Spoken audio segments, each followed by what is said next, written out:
তাদেরকে বসানোই যায় না। সংসদে তো কথা বলার জায়গা, কথার মাধ্যমে, যুক্তির মাধ্যমে অপর পক্ষের বক্তব্যকে খণ্ডন করা যাবে। বিশেষ করে রুলস অফ প্রসিডিওর যদি ফলো করা না হয় তাহলে সংসদ কার্যকর থাকে না। আমি গভীর দুঃখের সাথে লক্ষ্য করছি যে ক্রমেই কিছু কিছু সদস্যের মধ্যে আমি অসহিষ্ণুতা লক্ষ্য করছি। জাতীয় সংসদ 5 বছরের জন্য নির্বাচিত হয়েছে। এখানে প্রত্যেকেরই কথা বলার স্বাধীনতা আছে। আপনারা সরকারি দলকে, বিরোধী দলের যেটা দায়িত্ব, সরকারের নানা ধরনের ত্রুটি বিচ্যুতি সম্পর্কে আপনারা সঠিকভাবে বক্তব্য রাখছেন, আরও ভবিষ্যতে রাখতে পারবেন। কিন্তু একজন মন্ত্রীকে তার বক্তব্য তো শেষ করতে দিতে হবে।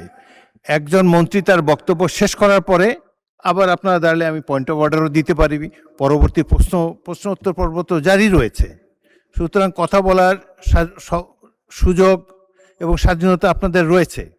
কিন্তু আমি দেখলাম যে বিরোধী দলের নেতা দাঁড়ালো, পিছন থেকে বেশ কয়েকজন দাঁড়িয়ে, তাদেরকে বসানোই যায় না। সংসদে তো কথা বলার জায়গা, কথার মাধ্যমে, যুক্তির মাধ্যমে অপর পক্ষের বক্তব্যকে খণ্ডন করা যাবে। তো আজকে যে কথা মাননীয় বিরোধী দলের নেতা বলেছেন সেটি আমি পরীক্ষা করে দেখব।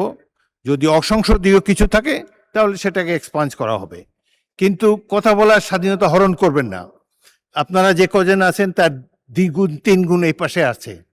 সুতরাং শব্দ করে